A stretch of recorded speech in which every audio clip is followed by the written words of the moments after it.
ओम शांति। 29/11/2022 के बाबा के साकार अनमोल धारणा युक्त मधुर महावाक्य हैं, जिनमें बाबा ने देवताओं जैसे मैनर्स धारण करने हैं, सभ्यता अपने जीवन में लानी है।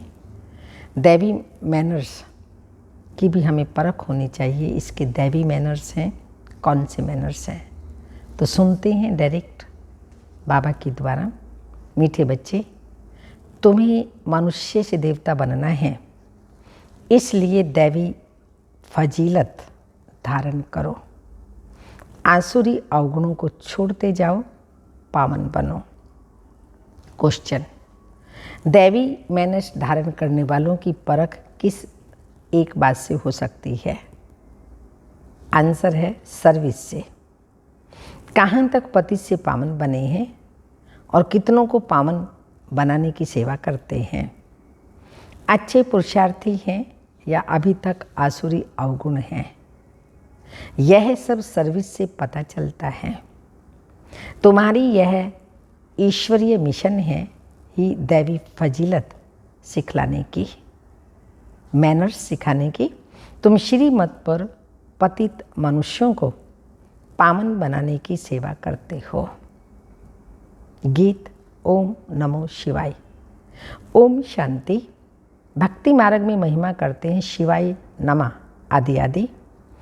ऊंचते ऊंच शिव, उनको ही शिव परमात्मा नमः कहा जाता है।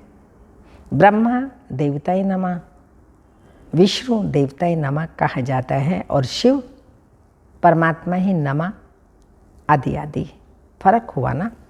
परमात्मा एक है, वह ऊंचते ऊंच है, उनकी महिमा भी ऊंच है।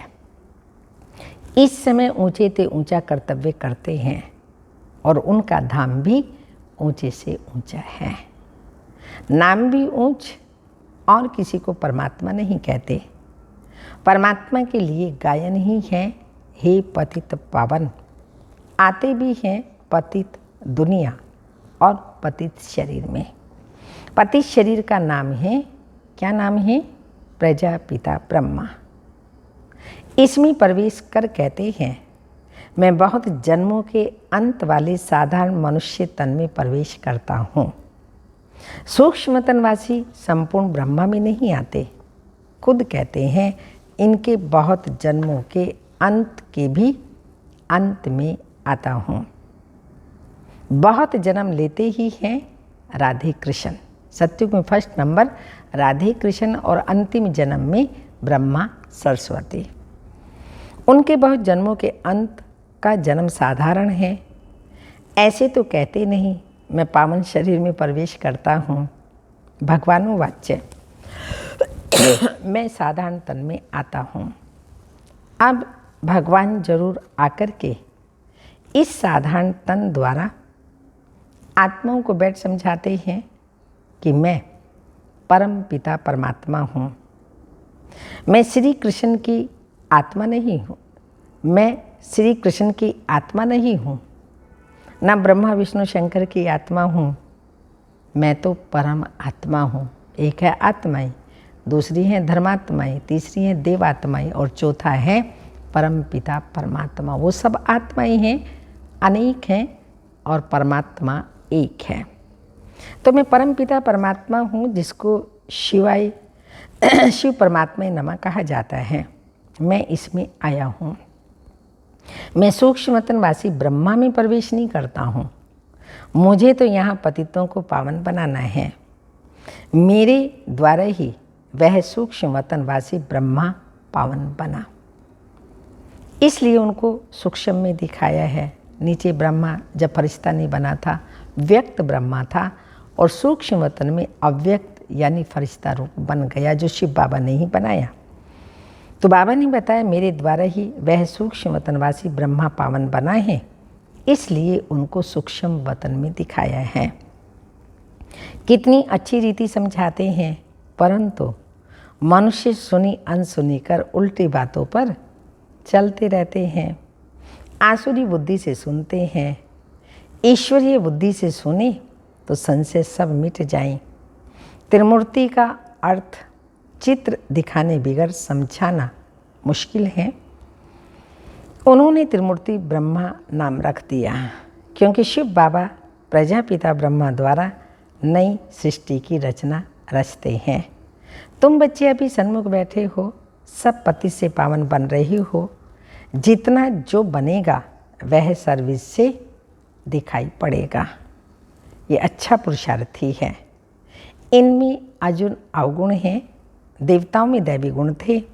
हर एक अपने आसुरी गुण और उन्हों के दैवी गुण वर्णन करते हैं। अभी आसुरी अवगुणों को छोड़ना है, नहीं तो ऊंच पद पा नहीं सकेंगे। तो बाप समझाते हैं, बच्चे दैवी गुण धारण करो। खान पान चलन में फजीलत चाहिए।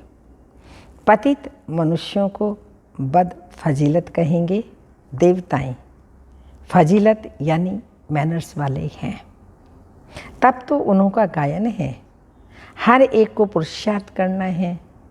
अब जो करेगा सो पाएगा। अब भगवान तुमको सहज राजयोग और ज्ञान सिखला रहे हैं। ज्ञान सागर एक बाप है जो तुम्हें ज्ञान देकर सदगति में ले जाते हैं। उन्हें ही सुखदेव कहा जाता है। तो यहाँ की सब बातें न्यारी हैं। जो ब्राह्मण बनने वाले होंगे उन्हों की ही बुद्धि में यह ज्ञान बैठेगा। बहुत करके पूछते हैं, दादा को ब्रह्मा क्यों बनाया है? बोलो, इन बातों को बैठ करके समझो। हम तुमको इनके 84 जन्मों की कहानी सुनाएं। सब ब्रह्मा कुमार कुमारियाँ पावन बन देवता बन जाएंगे। पावन बनने बगैर वर्षा मिल नहीं सकता। भगवान ऊंचते ऊंच निराकार शिव बाबा हैं। वर्षा देने के लिए ब्रह्मा तन में आएगा। यह है प्रजापिता ब्रह्मा। सूक्ष्म वतनवासी ब्रह्मा को प्रजापिता नहीं कहेंगे, वहाँ थोड़ी प्रजा रचेंगे। हम ब्रह्मा कुमार कुमारियाँ साकार में हैं तो प्रजापिता ब्रह्मा भी साकार में है। ये राज आकर के समझो। हम इस दादा को भगवान नहीं कहते हैं, ये प्रजापिता हैं। इनके तन में शिव बाबा आते हैं। बाबा पावन बनाने आते हैं। यहाँ कोई पावन है ही नहीं। कलयुगी दुनिया में त्रिमूर्ति शिव के बदले त्रिमूर्ति ब्रह्मा कह दिया, परंतु त्रिमूर्ति ब्रह्मा का कोई अर्थ नहीं है। ब्रह्मा को मनुष्यों का रचयिता भी कहते हैं, इसलिए प्रजापिता कहा जाता है। इसमें वह निराकार प्रवेश कर वर्षा देते हैं। सूक्ष्म वतनवासी ब्रह्मा पावन हैं, वह पति से पावन बनते हैं। हम ब्राह्मण भी पति से पावन देवता बनते हैं। शिव परमात्मा ही नमा कहा जाता है। ब्रह्मा विष्णु शंकर को देवता कहा जाता है। भगवान ही भक्तों को क्या देते हैं? भक्ति का फल देते हैं। इसलिए भगवान क्या है? रक्षक है। वही सबको सद्गति देंगे। पतित पावन हैं तो जरूर आकर पतितों को पावन बनाएंगे। तो पहले पहले पावन हैं कौन? लक्ष्मी नारायण। वे जरूर पुनर्जन्म लेते होंगे। 84 जन्म पूरे होने से फिर साधारण मनुष्य बन जाते हैं। उनमें फिर बाप प्रवेश करते हैं। तो यह व्यक्त ब्रह्मा, वह अव्यक्त ब्रह्मा। सूक्ष्म वतन में सृष्टि नहीं रची जाती। अक्सर करके लोग इस बात पर मूंझते हैं। तो तुमको समझाना है। बाप कहते हैं, मैं बहुत जन्मों अर्थात 84 जन्मों के अंत में इनमें प्रवेश करता हूँ। भारत में पहले देवी देवताएं आए, वह फिर पिछाड़ी में हो जाएंगे, पिछाड़ी में ही जाएंगे, फिर पहले वही जाकर देवी देवता बनेंगे। विराट रूप का चित्र भी जरूर होना चाहिए। तो बच्चों ने अर्थ सहित बनाया है। ब्राह्मण चोटी, देवता सर, क्षत्रिय भुजाएं, वैश्य पेट, शूद्र हैं पैर। शूद्र के बाद फिर ब्राह्मण। वर्णों का भी चक्र हुआ ना, यह भी समझाना समझना है और फिर समझाना है। बाबा ने बहुत बार समझाया है।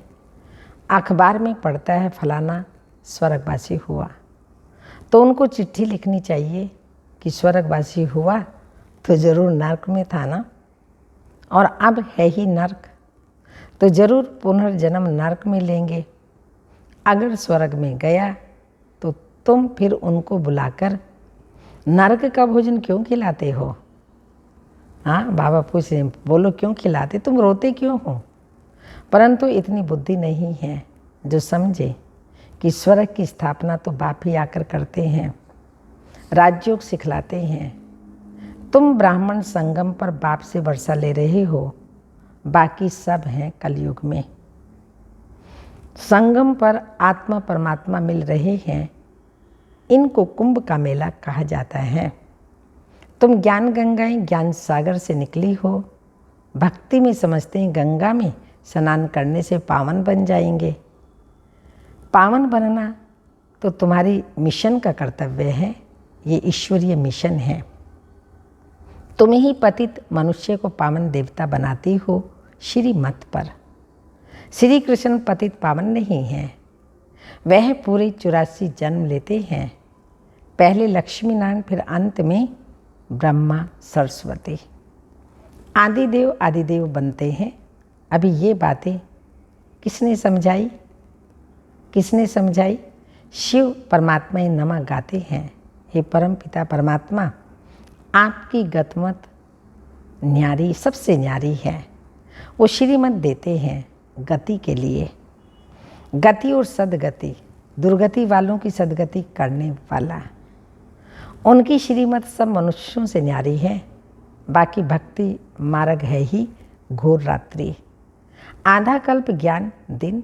शिव बाबा कहते हैं, मैं अंधियारी रात में आता हूँ रात को दिन बनाने। यह ज्ञान एक ही ज्ञान सागर शिव बाबा के पास है। ऋषि मुनि आदि सब कहते आए हैं परमात्मा बेअंत है। बाप को नहीं जानते तो गोया नास्तिक ठहरे। आधा कल्प नास्तिक, आधा कल्प आस्तिक। तुम अब बाप को, बाप की रचना के आदि मध्य अंत को जानते हो, और कोई नहीं जानते, इसलिए कहा जाता है निधन के। अनेक धर्म अनेक मतें हो गई। अब बाप कहते हैं इस पुरानी दुनिया का संन्यास करना है, याद करना है शांति धाम सुख धाम को। जितना याद करेंगे उतना ऊंच पद पाएंगे। गृहस्थ व्यवहार में भल रहो, सिर्फ पवित्र बनो। धंधे बिगर गृहस्थ कैसे चलेगा? सिर्फ पवित्र बनना है और बाप को याद करना है। बाप कहते मैं सोनार भी हूँ। तुम्हारी आत्मा और शरीर दोनों ही पतित हैं, इसलिए तुम्हारी आत्मा जब पावन बने तब फिर शरीर भी पावन मिले। सच्चे सोने का जेवर भी ऐसा बनेगा। अब तो आत्मा और शरीर दोनों ही आयरन एजेड हैं, फिर पावन बनने की युक्ति बाप बताते हैं। इसलिए कहते हैं तुम्हारी गतमत श्रीमत सबसे न्यारी है। अभी तुम जानते हो सदगति का रास्ता और कोई बतला न सके। शिव बाबा के सिवा कोई नहीं बतला सकता। गायन होता है तो ज़रूर कुछ करके गए होंगे ना। अभी कलयुग है, फिर सत्युग होना है। संगम पर तुम बैठे हो, काम का गुस्सा जोर से लगता है, तब बाबा कहते हैं खबरदार रहो। अगर गिरा तो फिर किसी को कह नहीं सकेंगे, काम महाशत्रु है। बाप कहते हैं फिर भी पुरुषार्थ करो।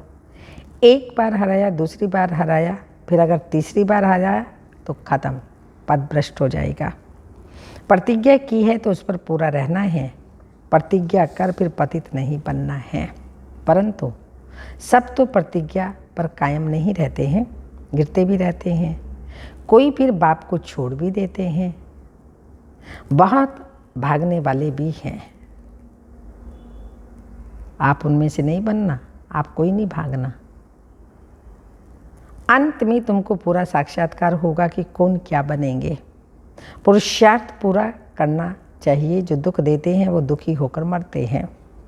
बाप तो सबको सुख देने वाला है, तुम्हारा भी काम है सबको सुख देना। कर्मणा में भी किसी को दुख दिया तो दुखी होकर मरेंगे। पद भी भ्रष्ट हो जाएगा।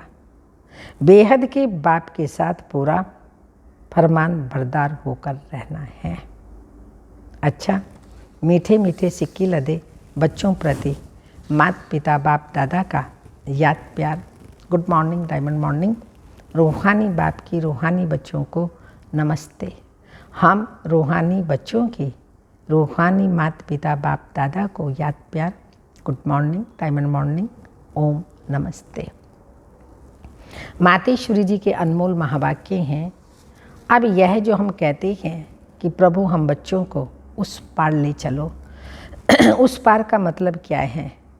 लोग समझते हैं उस पार का मतलब है जन्म मरण के चक्कर में ना आना, अर्थात मुक्त हो जाना। अब यह तो हुआ मनुष्यों का कहना, परंतु वो कहता है बच्चों, सचमुच जहाँ सुख शांति है, दुख अशांति से दूर है, उनको कोई दुनिया नहीं कहते। जब मनुष्य सुख चाहते हैं तो वो भी इस जीवन में होना चाहिए। अब वो तो सतयुगी वैकुंठ देवताओं की दुनिया थी, जहाँ सर्वदा सुखी जीवन थी। उसी देवताओं को अमर कहते थे। अब अमर का भी कोई अर्थ नहीं। ऐसे तो नहीं देवताओं की आयु इतनी बड़ी थी जो कभी मरते ही नहीं थे। अब ये कहना उन्हों का रॉन्ग है, क्योंकि ऐसे है ही नहीं। उनकी आयु कोई सतयुग त्रेता तक नहीं चलती, परंतु देवी देवताओं के जन्म सतयुग त्रेता में बहुत हुए। 21 जन्म तो उन्होंने अच्छा राज्य चलाया, फिर 63 जन्म द्वापर से कलयुग तक, टोटल उन्हों के जन्म चढ़ती कला वाले 21 हुए और उतरती कला वाले 63 हुए। टोटल मनुष्य 84 जन्म लेते हैं। बाकी ये जो मनुष्य समझते हैं कि मनुष्य 84 लाख योनियाँ भोगते हैं, ये कहना भूल है। अगर मनुष्य अपनी योनि में सुख दुख दोनों पार्ट भोग सकते हैं तो फिर जानवर योनि में भोगने की ज़रूरत ही क्या है? अब मनुष्यों को ये नॉलेज ही नहीं है। मनुष्य तो 84 जन्म लेते हैं, बाकी सृष्टि पर जानवर पशु पक्षी आदि टोटल 84 लाख योनियाँ हो सकती हैं। अनेक किस्म की जैसे पैदाइश है, उसमें भी मनुष्य योनि में अपना पाप पुण्य भोग रहे हैं और जानवर अपनी योनियों में भोग रहे हैं। ना मनुष्य जानवर की योनि लेता और ना जानवर मनुष्य योनि में आता। मनुष्य को अपनी योनि में भोगनी पड़ती है तो दुख सुख भी महसूसता आती है। ऐसे ही जानवर को भी अपनी योनि में दुख सुख भोगना है, मगर उन्हों में ये बुद्धि नहीं है भोगना किस कर्म की हुई।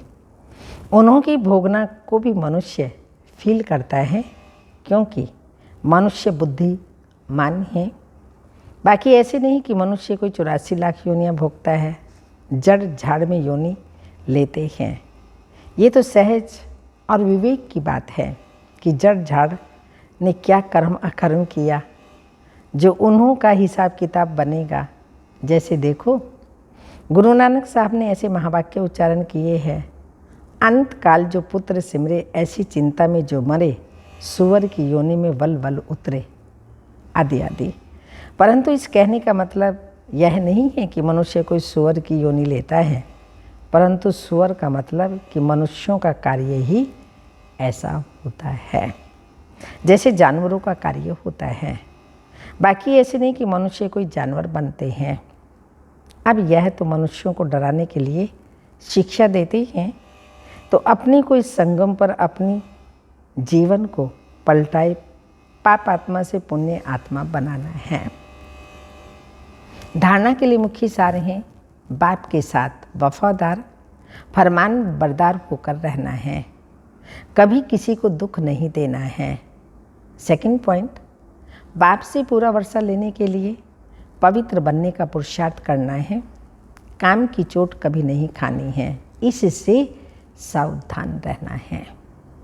वरदान, मालिकपन की स्मृति से शक्तियों को ऑर्डर प्रमाण चलाने वाले स्वराज्य अधिकारी भव। बाप द्वारा जो भी शक्तियाँ मिली हैं, उन सर्व शक्तियों को कार्य में लगाओ, समय पर शक्तियों को यूज करो। सिर्फ मालिकपन की स्मृति में रहकर फिर ऑर्डर करो, तो शक्तियाँ आपका ऑर्डर मानेंगी। अगर कमज़ोर होकर ऑर्डर करेंगे तो वो नहीं मानेंगी। बाप दादा सभी बच्चों को मालिक बनाते हैं, कमज़ोर नहीं। सब बच्चे राजा बच्चे हैं, क्योंकि स्वराज्य आपका बर्थ राइट है। ये बर्थ राइट कोई भी छीन नहीं सकता। स्लोगन: त्रिकालदर्शी स्थिति में स्थित रहकर हर कर्म करो तो सफलता मिलती रहेगी। त्रिकालदर्शी स्थिति में स्थित होकर हर कर्म करो तो सफलता मिलती रहेगी। अव्यक्त इशारा है, जैसे कोई की विशेष नेचर होती है, उस नेचर के वश ना चाहते भी चलते रहते हैं। कहते हैं ये तो मैं चाहती ही नहीं हूँ, लेकिन मेरी नेचर है। वैसे निरंतर सहजयोगी अथवा सहयोगी की नेचर बनाओ तो नेचुरल हो जाए। क्या करूं, कैसे योग लगाऊं, यह बातें खत्म। है ही सदा सहयोगी अर्थात योगी। इसी एक बात को नेचर और नेचुरल करने से भी सब सब्जेक्ट में परफेक्ट हो जाएंगे। नेचुरल नेचर बनाने से सब सब्जेक्ट में परफेक्ट हो जाएंगे। पर कौन सी नेचर? ईश्वरीय नेचर, आत्मा की नेचर, ना कि देह की नेचर। ओम शांति।